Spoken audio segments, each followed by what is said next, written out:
ഞങ്ങളുടെ പാർട്ടി പിളർന്നാൽ അതിന് പേരിടാൻ അക്ഷരമില്ലെന്നൊന്നും നമ്മുടെ അഡ്വക്കേറ്റ് ജയശങ്കർ വേവലാതിപ്പെടുകയൊന്നും വേണ്ട. ഇംഗ്ലീഷിൽ അക്ഷരമില്ല, മലയാളത്തിലിടും. മലയാളത്തിലില്ലെങ്കിൽ ഞങ്ങൾ ഹിന്ദിയിലിടും. എന്താ ബുദ്ധിമുട്ടെന്താ? ഞങ്ങൾ പാർട്ടി പിളർത്തും, പുതിയ പുതിയ പേരുകൾ ഇടുകയും ചെയ്യും.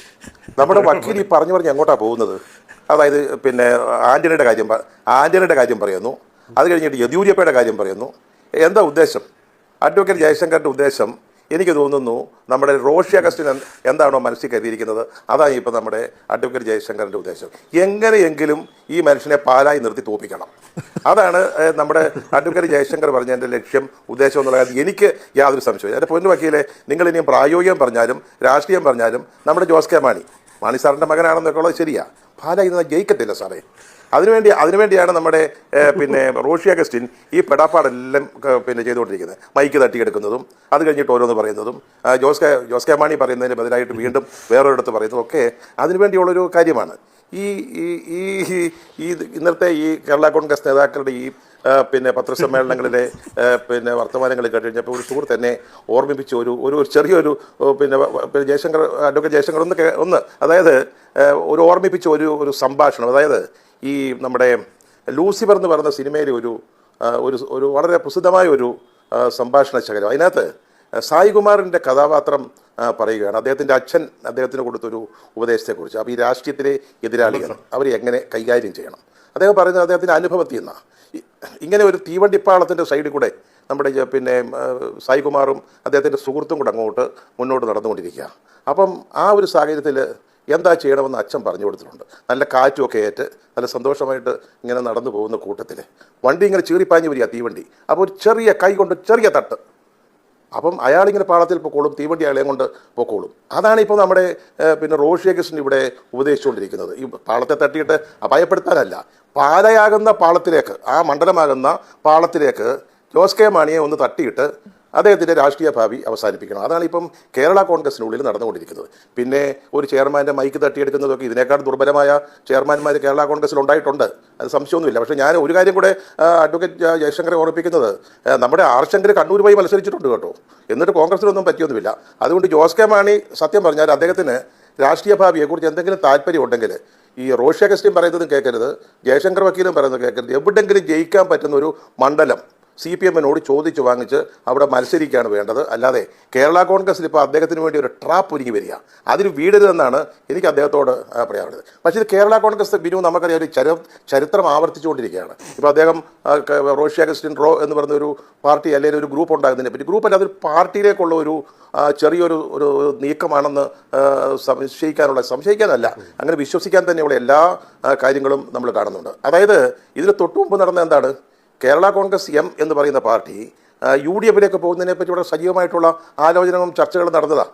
സത്യം പറഞ്ഞാൽ അത് നടന്നാൽ പോലും പാല നമ്മുടെ ജോസ് കെ മാണിക്ക് കിട്ടത്തില്ല, അത് വേറൊരു കാര്യമാണ്. പക്ഷേ ഈ വക കാര്യങ്ങളും ചർച്ചകളും ഒക്കെ ഇവിടെ വലിയ തോതിൽ നടന്നതാണ്. പിതാക്കന്മാർ അതിന് അനുകൂലമായിരുന്നു, കത്തോലിക്ക സഭയുടെ പിതാക്കന്മാർ. അവർ പറയുന്നവരാണല്ലോ കേരള കോൺഗ്രസ് കാലാകാലങ്ങളിലൊക്കെ പ്രവർത്തിച്ചുകൊണ്ടിരുന്നത്. അവരായിട്ട് പോലും നമ്മുടെ റോഷി അഗസ്റ്റിൻ അതിനെ പൊളിച്ചത് എങ്ങനെയാണ്? ഈ മൈക്ക് പിടിച്ചു വാങ്ങിച്ച പത്രസമ്മേളനത്തിൽ ഒരു CPM നേതാവിൻ്റെ ചിരി വിനു കണ്ടായിരുന്നോ? അഡ്വക്കേറ്റ് ജയശങ്കർ ശ്രദ്ധിച്ചു കാണും, ഉറപ്പായിട്ട് ശ്രദ്ധിച്ചു കാണും. നമ്മുടെ ശൈലജ ടീച്ചറിൻ്റെ ഒരു ചിരി, അവരുടെ കളി, പാർട്ടിയുടെ കളി അങ്ങനെ വിജയത്തിലേക്ക് എത്തിക്കൊണ്ടിരിക്കുന്നത് കണ്ടുകൊണ്ട് ടീച്ചർ അവിടെ നിന്ന് ചിരിക്കുന്നത് കണ്ടാൽ നമുക്കറിയാം എന്താണ് സംഭവിക്കാൻ പോകുന്നതെന്നുള്ളത്. അതായത് ഈ റോഷി അഗസ്റ്റിൻ വെറുതെ അങ്ങനെ ഈ പിന്നെ UDF-ലേക്ക് പോകുന്നതിന് എതിർത്തൊന്നുമല്ല കേട്ടോ. അപ്പോൾ അദ്ദേഹത്തിൻ്റെ പ്രൈവറ്റ് സെക്രട്ടറി ആരാണെന്ന് വിനുവിന് അറിയാമോ? റോഷി അഗസ്റ്റിൻ്റെ ഒരു കേരള കോൺഗ്രസ്സുകാരനെ, മാണി സാറിൻ്റെ കൂടെ ഉണ്ടായിരുന്ന ഒരു പ്രൈവറ്റ് സെക്രട്ടറി ഉണ്ടായിരുന്നു, അദ്ദേഹത്തെ പോലും പ്രൈവറ്റ് സെക്രട്ടറി ആയിട്ട് വയ്ക്കാൻ CPM അനുവദിച്ചില്ല. അപ്പോൾ അവിടെ ഈ ജലവിഭവ വകുപ്പിൽ എന്ത് സംഭവിച്ചാലും ഏത് ഫയൽ നീങ്ങിയാലും അതിൻ്റെ ഒരു കോപ്പി നേരെ പിന്നെ മുഖ്യമന്ത്രിയുടെ ഓഫീസിലേക്ക് എത്തും. അതാണ് നമ്മുടെ റോഷി അഗസ്റ്റിനെ അഴിമതിക്കാരനൊന്നുമല്ല കേട്ടോ, ഞാനത് സമ്മതിക്കത്തുമില്ല, അങ്ങനെയാണ് എനിക്കൊരു വിശ്വാസവുമില്ല. പക്ഷേ വേണമെങ്കിൽ റോഷി അഗസ്റ്റിനെ ഈ തെരഞ്ഞെടുപ്പ് വരുന്നതിന് മുമ്പ് ഒന്ന് പിടിക്കാനൊക്കെ പറ്റും. അങ്ങനെ പല നാടകങ്ങളുടെയൊക്കെ ഭാഗമായിട്ടാണ് വാസ്തവത്തിൽ ഇപ്പോൾ ഇത് സംഭവിച്ചിരിക്കുന്നത്. ഇപ്പോഴത്തെ കേരള കോൺഗ്രസ്, അപ്പോൾ ഞാൻ പറഞ്ഞല്ലോ നമ്മുടെ ചരിത്രം ആവർത്തിക്കുകയാണെന്ന് പറഞ്ഞു. കേരള കോൺഗ്രസ് ഉണ്ടായത് തന്നെ വിനുവിന് അറിയാമല്ലോ. വിനു അതിൻ്റെ ചെയർമാനായിട്ട് ഉദ്ദേശിച്ചിരുന്ന വേറൊരാളെയാണ്, നമ്മുടെ ചെറിയാങ്കാപ്പൻ എന്ന് പറയുന്ന പഴയ MPയാണ്. അദ്ദേഹത്തെ ചെയർമാനാക്കി എല്ലാം തീരുമാനിച്ചതാണ്. അതിൻ്റെ ഇടയ്ക്ക് ഒന്നുകൂടെ ഞാൻ പറയാം, ഈ PT ചാക്കോയുടെ പേരിലാണല്ലോ ഈ പാർട്ടി ഉണ്ടായത്. PT ചാക്കോ ഉണ്ടായിരുന്നതിൽ ഇതുണ്ടാവത്തില്ലായിരുന്നു. അപ്പോൾ PT ചാക്കോയുടെ കൂടെ നിന്ന ആളല്ല KM ജോർജ്. ആ 14 പേരിൽ KM ജോർജ് ഇല്ല, അദ്ദേഹം വേറെ ഗ്രൂപ്പായിരുന്നു. പക്ഷേ പി ടി ചാക്കോ മരിച്ചു, ഒരു പുതിയ പാർട്ടി ഉണ്ടാകുന്നു. അപ്പോൾ അവിടെ ഒരു സാധ്യത കണ്ടപ്പം നമ്മുടെ കെ എം ജോർജ് സാറ് ഇങ്ങോട്ട് വന്നതാണ്. നമ്മുടെ കെ എം മാണി സാറ് ഈ കേരള കോൺഗ്രസ് ഉണ്ടാകുമ്പോൾ ആ സമ്മേളനത്തിൽ പോലും കോട്ടയത്തെ ലക്ഷ്മി നിവാസ് ഓഡിറ്റോറിയത്തിൽ ചേർന്ന സമ്മേളനത്തിൽ പോലും അദ്ദേഹം വന്നിട്ടില്ല. അപ്പോൾ ചെറിയാൻകാപ്പനെയായിരുന്നു ഉദ്ദേശിച്ചിരുന്നത്, അതായിരുന്നു തീരുമാനം. അപ്പോൾ അന്ത്രപ്പേർ എന്ന് പറയുന്ന ഒരാൾ ഈ കേരള കോൺഗ്രസിൻ്റെ രൂപവൽക്കരണമൊക്കെ ആയിട്ട് ആലപ്പുഴക്കാരൻ, അദ്ദേഹം വലിയ വ്യവസായിയും സമ്പന്നനൊക്കെയാണ്. അദ്ദേഹം ചെറിയാൻകാപ്പനോട് പറഞ്ഞു, ചെറിയാച്ച ഈ പാർട്ടിയുടെ പുതിയ പാർട്ടിയുടെ അധ്യക്ഷനാകാൻ വേറൊരാൾക്ക് താല്പര്യമുണ്ട്, അതുകൊണ്ടൊന്ന് സഹകരിക്കണം എന്ന് പറഞ്ഞു. അപ്പോൾ ചെറിയാൻകാപ്പൻ വിചാരിച്ചു നമ്മളെന്തിനായി വടക്കിന് നിൽക്കുന്നത്, അദ്ദേഹം നേരെ ഡൽഹിക്ക് തന്നെ പോയി. ഈ ചെറിയാൻകാപ്പൻ എന്ന് പറയുന്ന ആരാ? ഇപ്പോൾ ഈ പാലായിൽ ഈ പിന്നെ നമ്മുടെ എന്താ പറയുക ജോസ് കെ മാണിയുടെ ഉറക്കം കെടുത്തിക്കൊണ്ടിരിക്കുന്നത്, കഴിഞ്ഞ 5 വർഷമായിട്ട് ഉറക്കമില്ല, ഇപ്പോഴും ഉറക്കം കെടുത്തിക്കൊണ്ടിരിക്കുന്ന മാണി സി കാപ്പൻ്റെ അച്ഛനാണ്. അപ്പോൾ അദ്ദേഹം പോയി ആ കേരള കോൺഗ്രസ് പിന്നെ ചേർന്നില്ല. അന്ന് മുതൽ അതാ പറഞ്ഞല്ലോ, ഒരു നമ്മുടെ ചെയർമാനെയൊക്കെ തീരുമാനിച്ചിരിക്കും അതുപോലെ പൊളിച്ച ഒരു പാർട്ടിയാണ്. പിന്നെ ഇങ്ങോട്ട് വന്ന കെ എം ജോർജ് സാർ ചെയർമാനാകുന്നു, അദ്ദേഹം മരിക്കുന്നു. ഞാൻ ഒരു കഥ കൂടെ പറഞ്ഞങ്ങ് നിർത്തുക കേട്ടോ.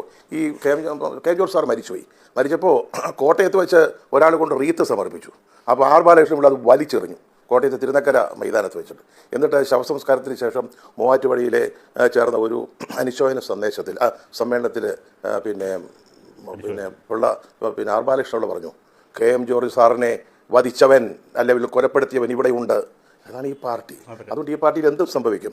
അതുകൊണ്ട് പാലയാകുന്ന ഈ പാളത്തിലേക്ക് ജോസ് കെ മാണിയെ തള്ളിയിടും കേട്ടോ, ഇവരെല്ലാവരും കൂടെ തള്ളിയിടും. അതിന് CPM-ന്റെ ഒരു പിന്തുണയും ഉണ്ട് എന്ന കാര്യത്തിൽ ശ്രമിച്ചില്ല. പക്ഷേ ഇതിപ്പോൾ പരിഹരിക്കാൻ ഒരു മാർഗ്ഗം, ഞാൻ കേരള കോൺഗ്രസ് ഒന്നുമല്ല, എനിക്ക് അവരോട് പ്രത്യേകിച്ച് താല്പര്യങ്ങൾ, ഇവരൊക്കെ നമ്മുടെ നല്ല സുഹൃത്തുക്കളാണ്. അതുകൊണ്ട് ഞാനൊരു ചെറിയൊരു ഫോർമുല പറയാം.